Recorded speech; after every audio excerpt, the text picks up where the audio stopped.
बिस्मिल्लाहिर्रहमानिर्रहीम। अस्सलाम वालेकुम नाज़रीन, मैं तारिक इस्माइल सागर आपकी खिदमत में एक बड़ी ही दिलचस्प और बड़ी ही सनसनीखेज़ ख़बर क्या समझिए कि पूरे एक अखबार के साथ हाज़िर हुआ हूँ।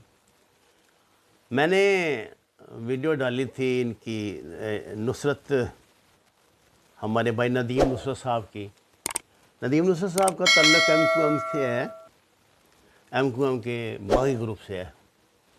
आप एक ज़माने में भाई के बहुत नज़दीक रहे हैं, लेकिन दिसंबर 2017 के बाद आपका अल्ताफ़ हुसैन से कोई रब्ता नहीं है। समझा ये जाता है कि आपका ताल्लुक़ वो जो अज़ीम मोहम्मद तारिक, डॉक्टर फ़ारूक, हैदर, इश्तियाक अज़हर और इस ग्रुप से है, तो इसकी आप नुमाइंदगी करते हैं। इस वक्त आप ह्यूस्टन में हैं, टेक्सास में, अमेरिका में, जहां आप कराची वॉइस ऑफ कराची के नाम से एक अखबार भी गुज़िश्ता 3.5 साल से निकाल रहे हैं।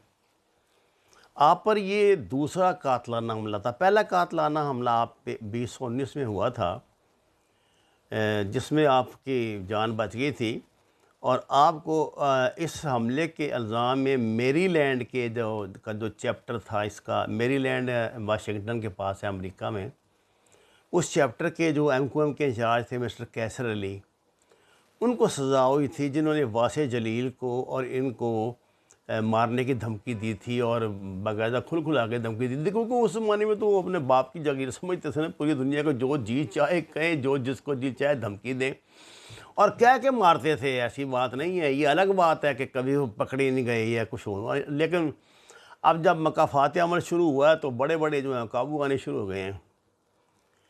ये समझा जाता है कि ये जो नदीम नुसरत साहब हैं, इनका जो है ग्रुप या जो इनका मिजाज है वो थोड़े जो इनके ये समझिए जो सॉफ्ट कॉर्नर रखने वाले जो फेस है ना, सॉफ्ट फेस जो हैं, जो नुमाइश के लिए इन्होंने 5-10 रखे होते आगे भाई फ़ारूक सत्तार की तरह। वो तो हमें पता लग गया कि वो तो ऐसा चक्कर नहीं था, वो तो भर्ती सेंटर खोला हुआ था उन्होंने यहाँ पर रहा का, वो तो अब जाके इंकशाफ हुआ। लेकिन मेरा ख्याल है कि नुसरत का इससे तो कोई ताल्लुक़ नहीं था, लेकिन वो बहुत सारी चीज़ों से बाखबर ज़रूर थे जो होती थी। मसलन उनके बहुत करीबी साथी जो थे मिस्टर मोहम्मद अनवर, उनका करीब 2 साल पहले इंटरव्यू छपा था, इसमें जंग अखबार में छपा था और बड़ा, और वो इस पे चैनल पे भी किसी पे आया था, पूरा इंटरव्यू आया था, जिसमें उन्होंने खुलकर तमाम जो अपने गुनाह उनको इकरार किया और बताया कि MQM जो है वो राज से किस तरह पैसे लेती थी, किसके ज़रिए लेती थी, लंदन में कौन था और किस तरह जो लंदन ऑफिस के रा के लोग थे वो अल्ताफ़ हुसैन से और उनसे मुलाकातें किया करते थे। इनके ज़रिए पैसे मुंतकिल होते थे, मिर्ज़ा तारिक और इनके ज़रिए, तो ये फिर पैसे जो हैं वो आगे पहुँचाते थे।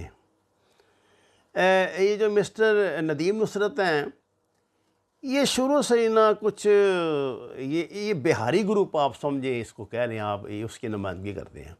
यानी बड़ा टिपिकल किस्म के ये महाजर थे, जो ये महाजर सियासत जो है, बुनियादी महाजर सियासत है ना, जो ये उसकी नुमाइंदगी करते हैं।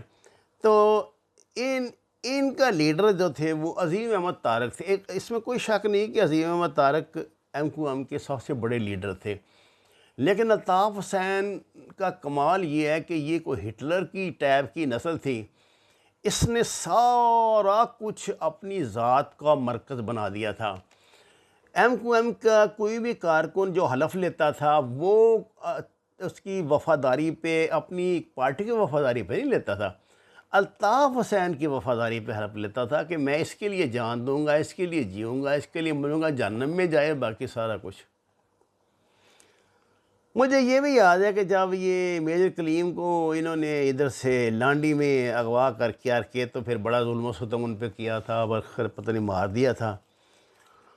तो उस ज़माने में भी इनके साथ इनका दबे दबे लफ्ज़ों में नदीम नुसरत ने कुछ ऐसा बयान दिया था, फिर वापस ले लिया था, जिसमें इस बात की शदीद मुखालफत की थी, क्योंकि ये जो थे मेजर कलीम, ये इंटेलिजेंस के मेजर थे, जो लांडी में भाई आफाक वाला जो ग्रुप है इसको स्टैब्लिश करने में इनका बड़ा अहम किरदार है। अब ये अलग बात है, वो भाई आफाक कुछ कर नहीं सका बेचारा, और आज वो भी एक तारीख़ का एक गुमशुदा बाप बना हुआ है।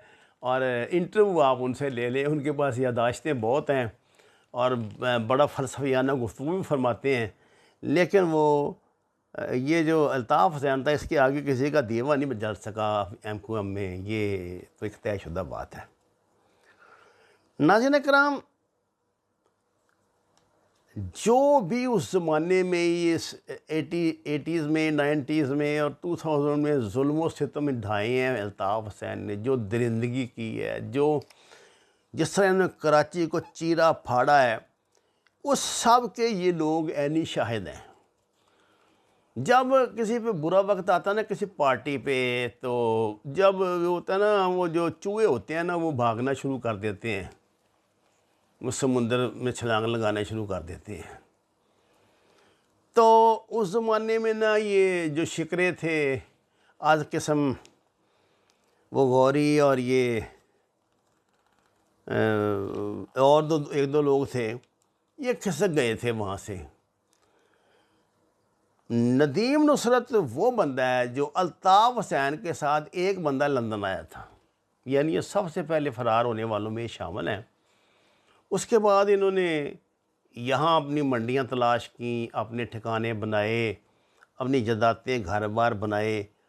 मैं कहता हूँ भरे वक्तों में इन्होंने कुछ बचा लिया, वरना तो अल्ताफ़ हुसैन खा जाता है। अल्ताफ़ हुसैन की तो ज़ाती जायदाद कितनी है लंदन में, कितने उनके घर हैं। अभी तो कैसे केस चल रहा है, लेकिन मैं आपको बता दूं कि 7-8 उनके ज़ाती विलाज हैं वहाँ पे लंदन में, और खरबों रुपए का मालिक है, खरबों रुपए का।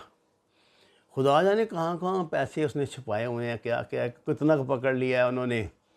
इन्होंने स्कॉटलैंड यार्ड वालों ने क्या इससे निकलवा लेंगे। अब तो पता नहीं कितने साल तक केस ही चलते, उस दौरान वो मारी जाएगा जिस तरह की उसको बीमारियाँ लगी हुई हैं। लेकिन ज़िंदगी को उसने जो एंजॉय करना था, जिस तरह का राजपाट उसको चाहिए था, वो उसने कर लिया।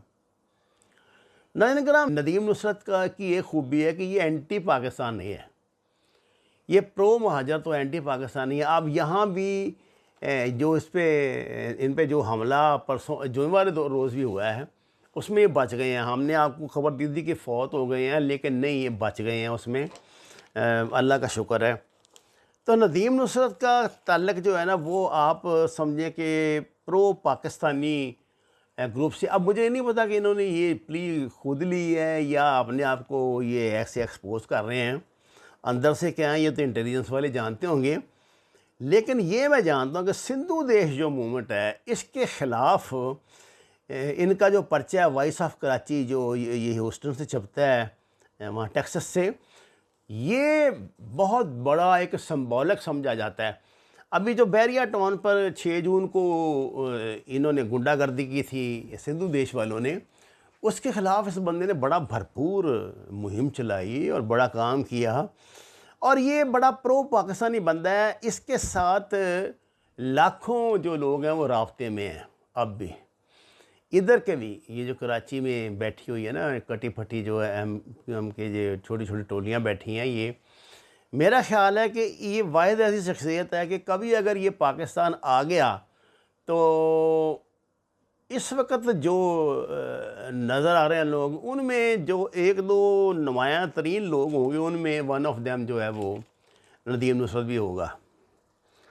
नदीम नुसरत साहब की अपनी बहुत अपोजिशन है अमेरिका में, और जैसे मैंने आपको बताया था कि अभी तक वो गैंगस्टर पार्टी जो है ना, वही जो अल्ताफ़ हुसैन वाली थी वो ज़िंदा है, और अभी तक अरबों खरबों रुपए के चंदे गायब हैं। अब वो ये कहें तो जो मर्ज़ी, असल में तो झगड़ा पैसे के है ना, वो कह देंगे निकालो भाई हमारा शेयर निकालो, ये इसने कहा होगा मेरे पास कुछ नहीं है, फलां खा गया। ये इनकी लड़ाई यही आजकल जो हो रही है, कुछ हो रही है, इसी की बुनियाद पर ही ऐसा कोई हमला कर सकता है ना।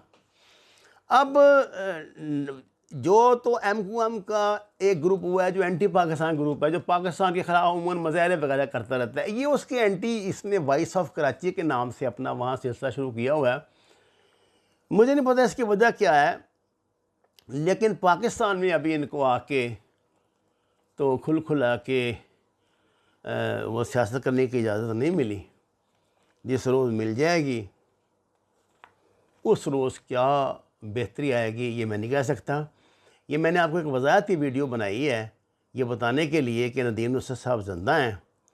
तो मेरी ख़ुद उनसे फ़ोन पे बात हुई है और उन्होंने मेरा ख़्याल कोई इंटरव्यू भी दिया है किसी को, मैंने तो देखा नहीं, लेकिन ये कुछ तफ़सीलात उन्होंने मुझे बताई थी अपने मुतल्लिक़। मुझे एम का बहुत ख़ासा नॉलेज है, पर आपको पता है याददाश्त भी ऐसी होगी, चीज़ें भूल जाती हैं। तो काबिल ज़िक्र चीज़ें यही थी। अब वो उनका मसला ये है कि वो मुसलसल एक हॉस्टाइल इन्वायरमेंट में वहाँ पे हैं। तो अभी जो मुकदमा दर्ज हुआ है, चूँकि पहले से उनकी एक हिस्ट्री है, उन पे पहले भी कातलाना हमला हो चुका है जिसमें बंदे को सज़ा भी हुई है। तो वह फिर ये केस अब FBI के पास चला गया है और FBI जो उसने उनको किसी सेफ़ जगह पे मुंतकिल होने का मशवरा दिया है। वमा अलैना इल्लल बलागुल मुबीन। नाज़रीन किराम, दरख्वास्त है कुरान और नमाज को तर्जुमे के साथ जानिए। हमारे चैनल को सब्सक्राइब करें, शेयर करें। आपका बहुत शुक्रिया।